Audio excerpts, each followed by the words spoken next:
Hello Meenu, सोचो अपना राइस्टार तुम्हारा बॉयफ्रेंड है तो तुम्हारा रिएक्शन क्या होगा? छी।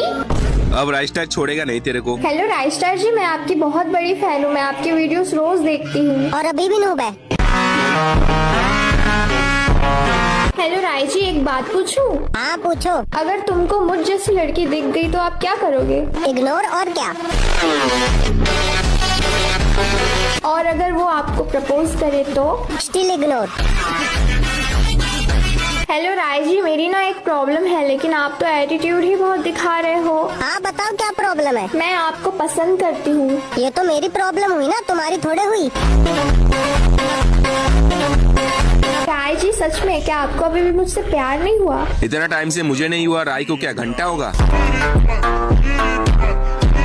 तेरा कूल बनना जरूरी है क्या? राय जी पहले तो इस नुबड़े को किक करो। जब से आए ग्रुप में तब से अब बोलिए तुमने अच्छी बात।